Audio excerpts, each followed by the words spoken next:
Donc c'est ça véritablement l'enjeu, travailler de telle sorte que sur tous les plans, et vous avez pu voir lors des exposés tout ce qui a été dit, faire en sorte que notre économie puisse être meilleure que les autres. Nous sommes dans une compétition mondiale, pour ça qu'on parle de classement, qu'il s'agisse du Doing Business ou bien tous les autres, on classe les économies. Hein, sur le plan donc interne, il a été créé ce comité pour aider le gouvernement à identifier les problèmes qui peuvent freiner la compétitivité.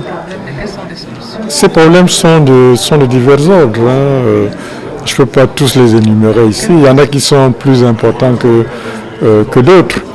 Là, par exemple, en termes de compétitivité, vous avez vu que nous sommes assez mal classés. Il y a des secteurs sur lesquels nous sommes assez faibles en termes d'infrastructure. Ça a été pointé du doigt. En termes d'énergie,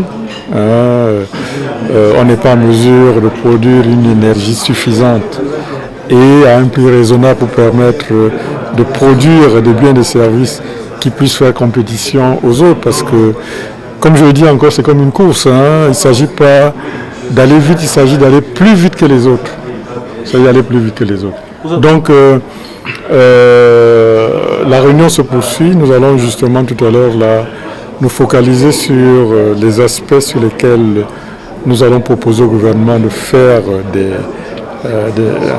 des réformes. Donc nous sommes une force de proposition, nous ne décidons pas, nous observons, nous analysons et nous proposons. Le plan donc interne, il a été créé ce comité pour aider le gouvernement à identifier les problèmes qui peuvent freiner la compétitivité. Là, par exemple, en termes de compétitivité, vous avez vu que nous sommes assez mal classés. Il y a des secteurs sur lesquels nous sommes assez faibles en termes d'infrastructure. Ça a été pointé du doigt. En termes d'énergie, on n'est pas en mesure de produire une énergie suffisante. La compétitivité, aussi bien au niveau micro qu'au niveau macro, est pour une entreprise la capacité à garder sa part de marché, sinon à l'accroître. Et au niveau des économies, c'est pareil au niveau macro. Les économies doivent être capables de satisfaire la demande nationale et la demande étrangère. En ce sens, elles protègent donc les parts de marché locales et commencent donc à gagner progressivement les parts de marché extérieures.